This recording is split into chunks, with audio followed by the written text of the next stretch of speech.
আসসালামু আলাইকুম। Welcome back to my channel. সবাই কেমন আছেন? আশা করি সবাই ভালো আছেন, যে যেখানে আছেন সুস্থ আছেন। তো একটা নতুন রেসিপি নিয়ে আসলাম প্রতিদিনের মতোই। তো আমার রেসিপি কিন্তু আজকে অনেক মজা আর সুস্বাদু। তো আমার রেসিপি পুরোটাই দেখবেন।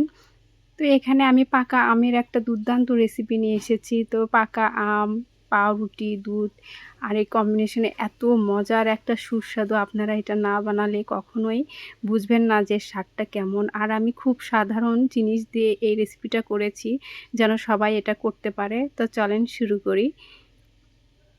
তো এখানে আমি প্রায় ১ কাপের একটু বেশি ১.৫ কাপের মতো এখানে দুধ নিয়েছি। তো দুধটাকে আমি আগে ভালো করে জাল দিয়ে নিচ্ছি।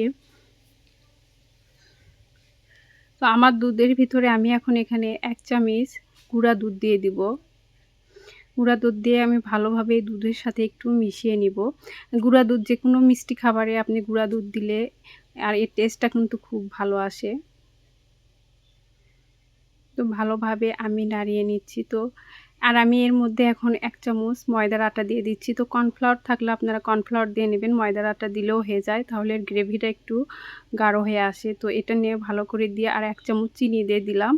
এখানে আমি প্রায় ২ চামচের মতো চিনি দিয়েছি। তো মিষ্টিটা আপনাদের পরিমাণ অনুযায়ী দিবেন, দিয়ে ভালো করে এটা জাল দিয়ে নেবেন। তো এই রেসিপির জন্য আমি এখানে আম নিয়েছি, আর এই আমটা কিন্তু আমি সুন্দর করে চাকু দিয়ে কেটেছি। আপনারা এভাবে সুন্দর করে কিউব কিউব করে কেটে নেবেন। দেখেন, আর আমটা কিন্তু খুব মিষ্টি, আর এই রেসিপির জন্য কিন্তু অবশ্যই মিষ্টি আম নিতে হবে, একদম মিষ্টি, তাহলে আপনারা এই রেসিপিটা খেতেও ভালো লাগবে। আর এখানে পাউরুটির পিস নিয়েছি, আর এই আমগুলো কিন্তু এভাবেই কেটে নিতে হবে। আর এখন আমি প্লেটে এরকম করে পাউরুটি দিয়ে একটু সুন্দর করে সাইজ করে নিচ্ছি। তো আমি কিন্তু পাউরুটির ২ পাশে ৪ পাশে যে অংশ আছে এটা আমি কাটি না, আমি এই রেসিপিটা এইভাবেই করব। তো এখানে আমি ৪ পিস পাউরুটি এভাবে নিয়েছি। এখন এই আম কুচিগুলো এই পাউরুটির উপর আমি দিয়ে দিব। আর এই আমগুলো কিন্তু আমি এখানে হাড়ি ভাঙা আম নিয়েছি। তো এই আমগুলো কিন্তু এই রেসিপির জন্য একদম পারফেক্ট। তো আপনারাও চেষ্টা করবেন এই ধরনের মিষ্টি একদম আম নিতে, কারণ একটু টক থাকলে কিন্তু রেসিপিটা একটু ভালো হবে না। তো এখানে আমি সুন্দর করে পাউরুটির উপর স্লাইসগুলো সেজে দিচ্ছি, আর এটা কিন্তু ভালোভাবে আপনারা সাজিয়ে নেবেন। তো এখানে কিন্তু আমার এটা সাজানো শেষ। তো এখনও যে আমি যে দুধের যে গ্রেভিটা তৈরি করেছি সেইটা আমি এখানে দিয়ে দিচ্ছি। তো এই লিকুইডটা একটু একটু ঘন হবে।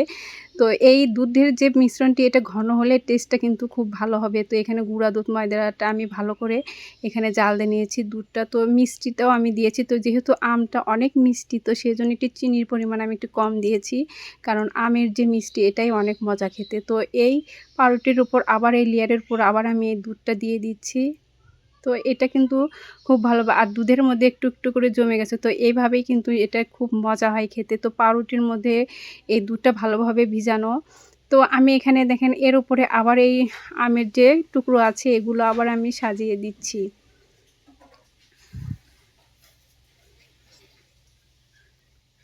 তো এইভাবে সাজিয়ে আমি একটু নরমাল ফ্রিজে কিছুক্ষণ রেখে দেব, তাহলে এর টেস্টটা খুব ভালো আসবে।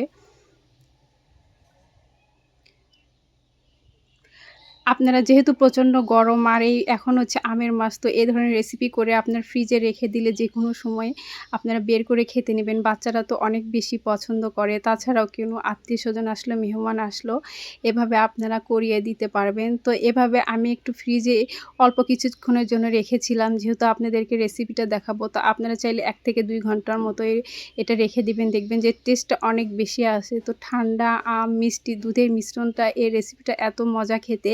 তো সবাই ট্রাই